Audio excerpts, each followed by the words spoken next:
Justru kata Rafizi lagi, apa yang berlaku itu perlu ditamatkan. Najib makin menggila.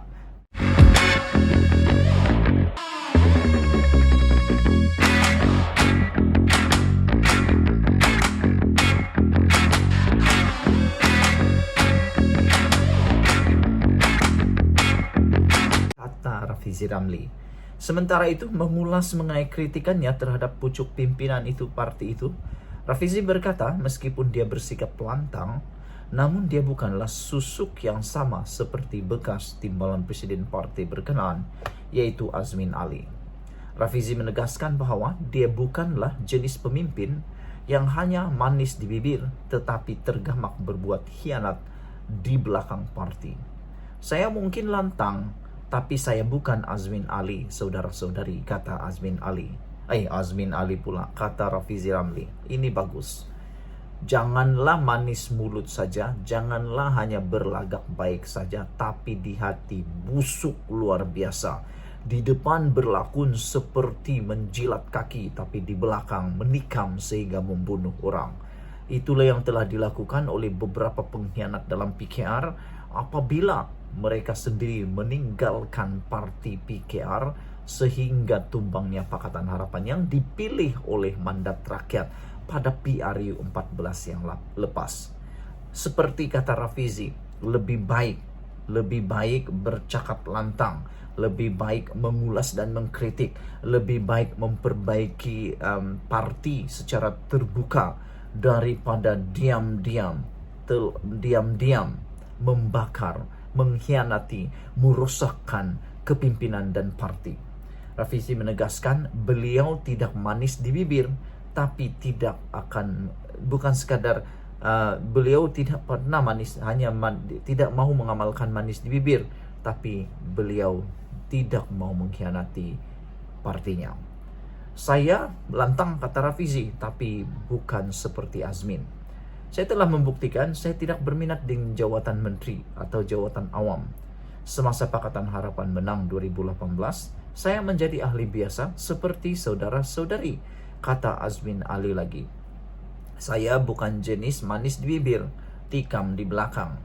Masa Anwar masuk penjara, saya tak pernah janji nak rempuh pecah tembok penjara, katanya lagi. Bagus, inilah yang kita tak mahu, pemimpin yang jujur. Buat apa yang dicakap, jangan cakap tapi tak buat. Lebih baik cakap buat, janji mesti dikotakan, dan paling penting buat dulu baru cakap. Jangan cakap tak buat. Semalam Rafizi secara terbuka mengkritik kepimpinan Anwar selaku presiden PKR dengan menyifatkan populariti pemimpin utama PKR itu makin pudar. Rafizi berkata, pemimpin lain dalam PKR pula tidak perlu menjadi pembedek Anwar dengan mempertahankan pemimpin utama itu apabila dikritik. Aku nak ulas sikit tentang apa yang Rafizi kata di bahagian kedua dan ketiga ini, yaitu Rafizi mengatakan bahwa populariti pemimpin utama PKR yaitu Anwar Ibrahim sudah makin pudar. Secara pribadi aku fikir bukan pudar.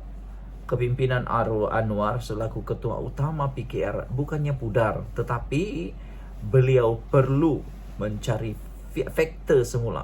faktor penggalak beliau semula seperti mana yang pernah berlaku 1998 dan juga 2018. Anwar perlu mencari semula faktor tersebut. Karena pada saat ini kelihatan Anwar seperti tidak menonjol lagi. Auranya sudah tidak sama seperti dahulu, ataupun auranya masih sama tetapi perlu lagi macam tu. Perlu memberikan yang barulah PKR mampu bangkit semula, disayangi, disukai, dihormati, bahkan disegani oleh pihak lawan. Aku pikir Anwar masih relevan. Mungkin beliau pudar sedikit seperti Rafizi kata, tapi sebagai seorang pemerhati politik dan penganalisis politik, aku pikir Anwar masih relevan. Karena di saat ini belum ada pemimpin yang benar-benar bersedia menggantikan beliau di blok pembangkang. Rafizi Ramli mungkin salah seorang yang boleh menggantikannya, tapi bukan pada tahun ini. Begitu juga dengan Mazli Malik. Mazli Malik yang ada bersama di dalam PKR pada waktu ini, diam-diam ubi berisi.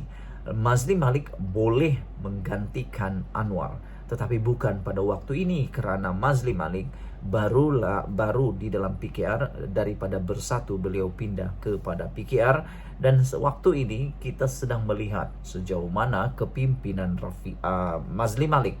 Ada lagi beberapa pemimpin PKR yang mungkin boleh menggantikan kepimpinan Anwar Ibrahim, seperti pemimpin-pemimpin yang lain. Seterusnya aku juga nak ulas tentang apa yang dikata oleh Rafizi ini. Pemimpin lain dalam PKR tidak perlu menjadi pembodek Anwar dengan mempertahankan pemimpin utama itu apabila dikritik. Pertama sekali kita nak cakap tentang PKR. Dalam PKR sama dengan parti lain, perkara bodek membodek ini janganlah diteruskan, tidak perlu diamalkan, karena bodek membodek ini tidak berguna. Bodek membodek ini seperti juga merasuah, namun tidak ada nilainya. Kerana bodek membodek, melobi ini tidak berguna. Dan diharap juga pemimpin-pemimpin yang dibodek itu supaya sadar diri. Jangan terlampau membodek sampai kau siuk sendiri. Dikipas, kembang, akhirnya tidak berguna. Aku sarankan para pemimpin di dalam parti politik, pembangkang maupun kerajaan, belajarlah menerima kritikan, belajarlah untuk ditegur. Teguran-teguran itu mungkin pedas, tetapi dalam teguran itu mungkin boleh mengubah, mungkin boleh memberikan impak besar, perubahan besar dalam parti politik itu. Dan aku pikir tidak perlulah bodek-bodek. Walaupun PKR yang disebut di sini, aku juga ingin menyampaikan berita ini kepada parti politik yang lain di luar sana, khususnya parti-parti yang besar seperti Parti Bersatu dalam Perikatan Nasional, Parti PAS dalam Perikatan Nasional, DAP dan juga Warisan, dan yang paling penting Parti UMNO dalam Barisan Nasional. Acara bodek-membodek ini sebenarnya tidak boleh kita nafikan.